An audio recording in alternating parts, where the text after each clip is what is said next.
But डरना नहीं है, Okay. इसलिए टेस्ट बिफोर योर ट्रस्ट। लेकिन पानी नहीं पिला सकते। सही बात है। जैसे कोई भी फिल्म जब सक्सेसफुल होते हैं तो आपके पीछे थोड़ी पॉपुलैरिटी आ जाती है, नेम, फेम, पैसे, मीडिया भी आती है पीछे, तब आपको डिग्निफाइड रहना है, ईगोइस्टिक नहीं। जो ईगोइस्टिक पर्सन होता है, जो अहंकार होता है, लोगों को अच्छा नहीं लगता।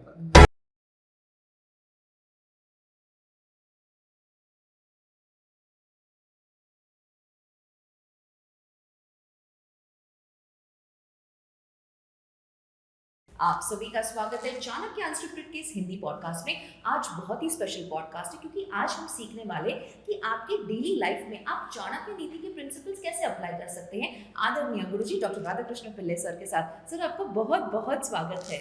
थैंक यू मानसी जी, धन्यवाद। और चाणक्य जो रोजमर्रा की जिंदगी में उसका हम कैसे इस्तेमाल कर सकते हैं, ये आप सीखेंगे आज। सर, हमने ये बुक में पढ़ा था कि everyone can not be successful everywhere, but होता कुछ ऐसा ना सर कि हर एक इंसान को कुछ ना कुछ नया ट्राई करना होता है, तो इसके लिए आप क्या कहना चाहेंगे?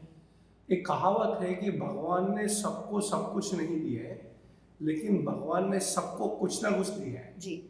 सो कैसा है कि आप देखोगे कि ये जो सृष्टि है, जिसे हम कहते हैं नेचर्स क्रिएशन, उसमें बहुत सारे व्यक्ति होते हैं और हर व्यक्ति जैसे हम कहते हैं आर यूनिक। उसमें ऐसी एक बात होती है दूसरों में नहीं होती जी। कोई स्पोर्ट्स में अच्छा होता है, कोई पढ़ाई में अच्छा होता है, कोई गाने में अच्छा होता है, कोई पॉडकास्ट में अच्छा होता है। तो आप देखोगे कि ये जो खूबी है जी। वो हमें समझना बहुत ज़रूरी है। So everybody can not good at everything. जैसे मैं किताब लिखता हूँ, जी। अच्छा बकबक कर लेता हूँ, अरे सर। और उसके अलावा थोड़ा बहुत जो चाणक्य की जो पढ़ाई है उसको सिंप्लीफाई करता हूँ। जी। लेकिन आप कहो कि नहीं, आपको म्यूजिकल इंस्ट्रूमेंट कोई बजाना आता है क्या? आता है, लेकिन that's not my speciality. Correct. तो हमें ये समझना बहुत ज़रूरी है कि आप कौन से चीज़ में अच्छे हो और उसमें आप बहुत कुछ कर सकते हो। एक फिल्मी उदाहरण दें तो अमिताभ बच्चन, वेरी फेमस नाम है। तो आप देखोगे he is not a very successful businessman, तो उनकी कंपनी भी उतनी चली नहीं, but is a very successful actor. Yes. तो आप देखोगे, लेकिन एक्टिंग की वजह से उन्होंने अपनी ज़िंदगी में जो भी अचीव किया है, तो इसीलिए सबसे पहले चाणक्य कहते हैं कि आपका जो स्वधर्म है, आप में जो गुण है वो समझो, फिर उस हिसाब से आप अपनी पूरी जिंदगी को सफलता की ओर ले जा सकते हो। वाह। पर सर, जब हमें सफलता मिलती है तो कई बार हमें वो हैंडल नहीं होता है। काफ़ी को हमको देखते हैं कि सक्सेस सर पे चढ़ जाता है, और आपने बुक में भी लिखा है कि maintain your dignity not your ego. तो सर, अगर इसको आप इलैबोरेट कर पाए। जैसे आपने कहा सक्सेस, या बोलते कि हमको जिंदगी में कुछ हासिल करना है, ये एक चीज होता है कि हासिल कैसे करें, तो मेहनत करना है, स्ट्रैटेजी बनाना है, एक बात है। लेकिन जो सक्सेसफुल हो जाते हैं उनके प्रॉब्लम अलग होते हैं। तो what are the problem successful people? Yes. मतलब उनमें सबसे बड़ा होता है कि सक्सेस को मेंटेन कैसे रखें। करेक्ट। एक घटना हुई थी, एक लड़का था जो फर्स्ट स्टैंडर्ड से लेके अपने स्कूल के 12th स्टैंडर्ड तक पहले हमेशा फर्स्ट आता था, फर्स्ट क्लास, फर्स्ट क्लास में फर्स्ट। लेकिन जब वो कॉलेज में गया, इंजीनियरिंग कॉलेज में, ही केम सेकेंड, उसे हैंडल नहीं कर पाया, and he even attempted suicide. तो अब देखोगे क्या वो कम पढ़ाई कर रहा था? नहीं। नहीं, तो पहले से अच्छा था। और कॉलेज में जाने के बाद सेकेंड इज नॉट बैड, लेकिन वो कंपेयर जो कर रहा था दूसरे स्टूडेंट्स के साथ, वो झेल नहीं पाया। तो उसके वजह से could not handle success at number 2 level. जैसे हम बोलते हैं ओलंपिक्स में गोल्ड मेडल आना अच्छी बात है, लेकिन silver medal is also not bad. तो सक्सेस को हैंडल करने में सबसे पहले अपने आप का जो हम कहते हैं अहंकार, ईगो, उसको संभालना बहुत ज़रूरी है। दूसरा आपने जो बताया कि डिग्निटी, डिग्निटी का मतलब है कि हमारे में जो आत्मविश्वास है वो कभी कम नहीं होना चाहिए। बट ईगो जो है, अहंकार, उसको भी हैंडल करने आना चाहिए। जब सक्सेसफुल हो जाते हैं, यस, आप में एक फेम आ जाता है, नेम आ जाता है। जैसे कोई भी फिल्म जब सक्सेसफुल होते हैं तो आपके पीछे थोड़ी पॉपुलैरिटी आ जाती है, नेम, फेम, पैसे, मीडिया भी आती है पीछे, तब आपको डिग्निफाइड रहना है, ईगोइस्टिक नहीं। जो ईगोइस्टिक पर्सन होता है, जो अहंकार होता है, लोगों को अच्छा नहीं लगता। जो डिग्निफाइड होता है कि डोंट ड्रॉ द लाइन, देखो एक लेवल है उसके ऊपर मत जाना। तो ये मेंटेन करना बहुत ज़रूरी है, तब you will be able to handle success. वाह। सर, आपने कई बार यूनिवर्सिटी में सिखाया है कि ऑलवेज टेस्ट अ पर्सन और test a person till you trust them, correct? But आपने ये भी बताया एज अ स्ट्रैटेजी कि test the integrity before you trust them. तो सर, ये कैसे हम अप्लाई करें? जैसे कहावत है कि विश्वास उसी पे करना चाहिए जो विश्वास के लायक हो। जी। वरना बहुत सारे लोग ये कंप्लेन करते हैं कि मेरा दिल तोड़ दिया, विश्वास तोड़ दिया। जी। तो इसका गलती कहाँ पे होती है, शुरुआत कहाँ पे होती है कि हम अंधविश्वास करते हैं। विश्वास के बिना जिंदगी आगे नहीं जा सकती। सही बात है। लेकिन अंधविश्वास को मूर्खता कहते हैं। तो कैसे पता चले कि ये बंदा या बंदी या ये व्यक्ति जो है वो विश्वास के लायक है या नहीं? तो इसलिए हम कहते हैं कि थोड़ा हमें सूक्ष्म विचार करना चाहिए। सूक्ष्म विचार क्या होता है? जैसे हम टेक्निकली हम कहें तो हम यूनिवर्सिटी में जैसे आप बात कर रहे थे, एक विषय है चाणक्य का जिसे कहते हैं आन्वीक्षिकी। थोड़ा सोचो, थोड़ा समझो। तो जिंदगी में जब हम किसी से दोस्ती करते हैं तो विश्वास तो करना ही चाहिए, लेकिन इतना जल्दी विश्वास ना करो। थोड़ा सा सब्र करके एक दो बार देखो, समझो। इंटीग्रिटी जो हम बात करते हैं कि कैसे वो व्यक्ति बिहेव करता है, कैसे उसका व्यवहार है, थोड़ा सा ऑब्जर्व कीजिए। फिर एक दो बार के बाद आपको कॉन्फिडेंस आ जाता है। जैसे हम देखते हैं कि कोई अगर कंपनी में हम जाते हैं इंटरव्यू के लिए, कोई ये नहीं बोलता कि मैं अच्छा काम नहीं करता। लेकिन बड़े बड़े कंपनी क्या करती है, पहले उन्हें प्रोबेशन पीरियड पर रखते हैं 3 महीना। ठीक है, आपका सीवी काफ़ी अच्छा है, आपका एक्सपीरियंस अच्छा है, आपका एजुकेशन अच्छा है, तो चलो शुरू करते हैं। लेकिन हम आपको सबसे बड़ा काम अपने देंगे, छोटा छोटा, जैसे हम कहते हैं पायलट प्रोजेक्ट। सो 1-2 महीना आप आराम से छोटा छोटा काम करो, उसमें से हमें समझ में आता है कि ये जो बोलता है वो कर पाता है या नहीं। एक बार वो सक्सेसफुल हो गया, आपने देख लिया, फिर बड़ा प्रोजेक्ट दीजिए। इसलिए test before your trust. Okay, मतलब स्मॉल तरीके से आप पहले टेस्ट करो और उसमें देखो कि उनके जो वर्ड्स है वो एक्शन से अलाइन होते कि नहीं, और उसके बाद आप और बड़ी चीज़ें एज कोलैबोरेशन कर सकते हैं। सर, आप बहुत बार हमें सिखाते हैं कि listen to what is not being said, पर सर ये कैसे अप्लाई होता है प्रैक्टिकल लाइफ में? व्यक्ति जो बोलता है और व्यक्ति जो कहता है वो आधा सच होता है। जैसे हम बहुत सारे फिल्मों में या OTT प्लेटफॉर्म्स में देखते हैं कि एक कोर्ट रूम में ड्रामा चल रहा है जी। तो सबसे पहला तो सब ये बोलते हैं कि हम भगवान पे या भगवत गीता पे हाथ रख के कहते हैं कि जो भी कहेंगे सच कहेंगे, सच के अलावा कुछ नहीं कहेंगे। ये तो कॉमन डायलॉग है, लेकिन हमें ये भी पता होता है कि ये झूठ बोल रहे हैं।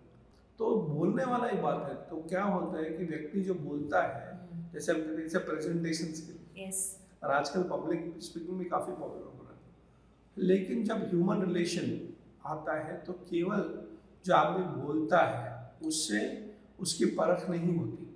ओके, केवल वाचा, संस्कृत में कहें जो व्यक्ति बोलता है, अच्छा बोलना may be it can be very impressive, okay, लेकिन उसके पीछे उसका हेतु क्या है ये समझना जरूरी है। इसलिए listen to what is not being said, मतलब इंटेंशंस को पहचानना जरूरी है। ओके, तो एक बार एक छोटा सा वीडियो देखा था मैंने कि एक लड़की होती है तो उसका शादी तय हो रहा होता है, तो उसके माँ पिताजी बोलते हैं इससे ज़रा मिल लो, तो शी इज़ नॉट रेडी।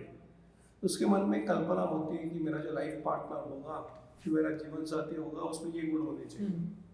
तो वो लोग एक रेस्टोरेंट में बैठते हैं और वो जैसे चाय वाय पीते हैं, फिर निकल जाते हैं। फिर मम्मी पापा पूछते हैं कि कैसा लगा लड़का, तो इससे शादी नहीं करूँगा। मतलब क्यों?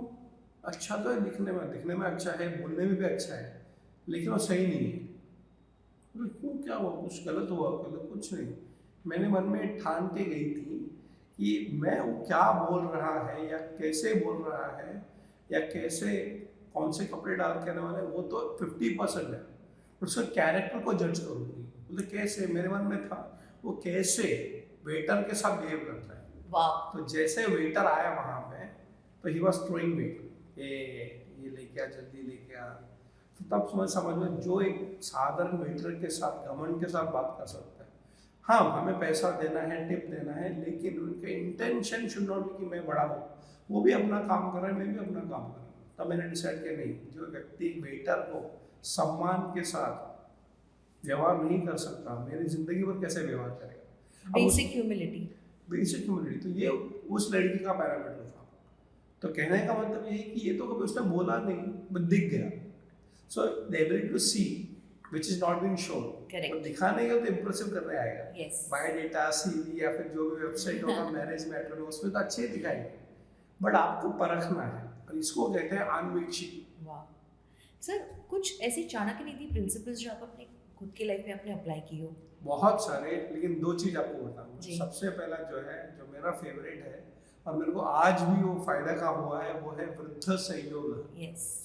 सो कैसे लाइफ में सबके प्रॉब्लम होते हैं, किसके प्रॉब्लम नहीं होते, अलग अलग प्रॉब्लम होते हैं। जी। वेल्थ के होते हैं, हेल्थ के होते हैं, रिलेशनशिप के होते हैं। तो मैं हमेशा ये सोचता हूँ कि चाणक्य अगर होते तो क्या करते। अर्थशास्त्र में उन्होंने दिया है कि वृद्ध संयोग। तो मैं सोचता हूँ कि कोई भी फील्ड है तो उसमें एक्सपर्ट कौन है। तो आपको एक सिंपल सा बात बताऊंगा, समझो। मुझे अभी कोई विषय के ऊपर जानकारी प्राप्त करनी है। फॉर एग्जांपल मेरा जो फेवरेट विषय है वो स्ट्रैटेजिक थिंकिंग। यस। सोचना कैसे। तो उसमें क्या बहुत सारी किताबें हैं, वो पढ़ लो, वीडियोस देख लो। आजकल बहुत सारे कोर्सेस हैं ऑनलाइन, वो देख लो। Yes. But does it develop strategic thinking? Yes, 50% हमें समझ में आ जाता है, थोड़ा कोर्सेज वगैरह कर लिए। लेकिन वृद्ध संयोग, तो मैं सोचता हूँ कि मेरे जिंदगी में ऐसे कौन से व्यक्ति है जो एक्चुअली स्ट्रैटेजिक थिंक करें। जिनकी कंपनी में 2000 लोग काम करते हैं, जिन्होंने एक्चुअली बिजनेस फील्ड में स्ट्रैटेजी अप्लाई करके अपनी कंपनी को ऊंचाइयों पे लेके गए, फिर उनको जाके मिलता हूँ और उनसे डिस्कस करो। तो मेरे लिए वृद्ध हो गए। अगर दवाई लेनी है तो डॉक्टर से पूछ के लो। उसी तरह का जिम जाना है तो एक पर्सनल ट्रेनर भी रखो, तो वृद्ध हो जाता है। तो the trainer is a qualified person, उसमें वो ज्ञान है, अनुभव है, इसे कहते हैं वृद्ध संयोग। जो दूसरी बात है, जो मेरा सेकंड फेवरेट है वृद्ध संयोग के बाद, वो है अनवीक्षित। तो लाइफ में मैं कभी बोर नहीं होता। कैसे, अभी समझो बैठे हैं, लोग बोलते हैं कुछ नहीं है करने के लिए, तो सोचो ना, ऑब्जर्व, थोड़ा देखो आजू बाजू में। और मुझे बहुत अच्छा लगता है कि अगर खाली बैठो लेकिन दिमाग को खाली मत करो। वाह, खाली बैठो लेकिन दिमाग को खाली मत रखो। वाह। तो बहुत लोनलीनेस इज आल्सो प्रॉब्लम। अकेले बैठ के लोगों को बोर होता है। अकेले बैठ के ध्यान भी किया जा सकता है, सोचा भी जा सकता है। तो बैठो, सोचो, और आपको सोचते सोचते सोचते सोचते नए नए आइडियाज आएंगे। इसका एक जो हम लोग कहते हैं एग्जाम्पल या उदाहरण, जैसे गाय। गाय क्या कहते हैं, कैसे गाय घास खाती है। आप देखोगे तो पहले चरती है। तो जहाँ पे उसको घास मिल जाए तो लेती है। ये लोग हमारे जैसे खाती नहीं है, तो उनका जो डाइजेस्टिव सिस्टम होता है, तो यहाँ पे वो या फिर पेट के अंदर वो संभाल के रखते हैं, और जब खाली होते हैं उसे वापस निकाल के वापस चबाते हैं। हम हमेशा कहते हैं कि आपने अगर सुना कुछ, देखा कुछ, उसके ऊपर सोचो, मतलब उस पे रिफ्लेक्ट करो। Okay. And what is it's called contemplation and meditation. Okay. तो reflect, contemplate and meditate, and then आपको जिंदगी में बहुत कुछ नए दृष्टिकोण से पता चलेगा। कल ही मैं एक मेरे दोस्त के साथ बैठा था, उनका नाम है मिस्टर मुलराज छेड़ा। काफ़ी साल से वो मेरे चाणक्य के जर्नी में भी सपोर्ट कर रहे हैं। तो मैंने उनको पूछा कि Mulraj, tell me what is that one thing you like unique about me. तो उन्होंने कहा कि बहुत सारी चीज़ें, लेकिन तुमने पूछा तो बताता हूँ। कोई भी विषय में अगर बात करो तो एक नया डायमेंशन दे देते हैं। Yes, that's true. तो ये कहाँ से आया, तो मैं सोच रहा था because I like to reflect, और ये चाणक्य नीति का भाग है। फॉर एग्जाम्पल, सबको यहाँ पे जो भी वीडियोस देख रहे हैं उनको वो 4 चीज़ दिखते होंगे, लेकिन अगर सोचोगे तो आपको 4 चीज़ के अलावा 5 और 6 चीज़ भी दिखेगी। तो जो नहीं दिखता है वो देखना, जो नहीं बताया गया वो सोचना, ये चाणक्य नीति। वाह सर, यूनिवर्सिटी में आपने अर्थशास्त्र में भी हमें सिखाया था कि थिंकिंग टाइम प्रैक्टिस करना एज अ लीडर, और यहाँ पे आज हम डिस्कस करें कि कॉमन मैन भी सक्सेसफुल कैसे बन सकते हैं। तो थिंकिंग टाइम जो आप बोल रहे हो वो यहाँ पे भी अप्लाई होता है? बिल्कुल होता है, और ये वृद्ध सहयोग से मैंने सीखा। मेरे एक बिजनेस मेंटर हैं, इनका नाम है सुधीर सेठ। तो तब मैंने पहली बार 20 साल पहले जब मैंने अपना खुद का बिजनेस शुरू किया था, आत्मदर्शन, तो उनके पास गया था। मैं बिजनेस को जाता नहीं, तो उन्होंने कहा मुझे कि ये काम करो, तुम्हें बिजनेस के बारे में सीखना है, तो ये सैटरडे 10 बजे मेरे थिंकिंग ऑफिस में आ जाओ। Thinking office? तो मैं बोली थिंकिंग ऑफिस क्या होता है? क्योंकि मैं जब भी उनको मिलता था तो उनके ऑफिस में जाता था। अच्छा ऑफिस था, ये था मल्टी बिलियनियर। तो मैं पहली बार सुना कि थिंकिंग ऑफिस, तो गया। फिर अभी जैसे अगर बुला लोगे बड़े लोग तो हम थोड़ी प्रश्न करते हैं, तो मैं गया कि पहली बार उस ऑफिस में गया था। छोटा सा रूम था जैसे ये है, और वहाँ पे जब गया मैं तो बहुत सारी किताबें थी और एक लैपटॉप था और वहाँ पे नोट पैड बुक्स वगैरह थे, और वहाँ पे बैठे थे जैसे टेबल स्पेस, और उनके एक असिस्टेंट थी वहाँ।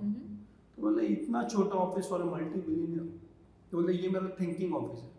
तो सैटरडे यहाँ पे आके बैठता हूँ, बाकी मंडे टू फ्राइडे काम करता हूँ। वाह। तो बाकी ऑफिस में मेरा काम होता है बिकॉज वहाँ पे लोग आते हैं, मिलते हैं, कॉन्फ्रेंस, प्रोडक्शन, सेल्स, बट मेरे को कभी भी सोचने को नहीं टाइम मिलता। तो सैटरडे को सारे मेरे जो 3 घंटे हैं, 4 घंटे यहाँ पे आके बैठ के सिर्फ सोचता हूँ, नोट्स बनाता हूँ, बुक्स पढ़ता हूँ। मतलब मैं कैसे प्रैक्टिस करूँ? तो दिन में 1 घंटा शुरुआत करूँ। टुडे 24/7 मेरा थिंकिंग ही काम है। वाह। मतलब जो लोग कहते हैं कि हम बहुत बिजी हैं, पर बिकॉज हमारा थिंकिंग टाइम प्रैक्टिस नहीं हो रहा है, is that the case? In fact the more busy you are, you should be thinking more. वाह। इनफैक्ट चाणक्य ने उनका जो दिनचर्या है, डेली टाइम टेबल, उसमें भी दिया गया है कि आपको 1.5 घंटा हर दिन सोचना है। चाणक्य किसको एडवाइस कर रहे हैं? राजा को। Yes. राजा से बिजी ज़्यादा कौन होगा?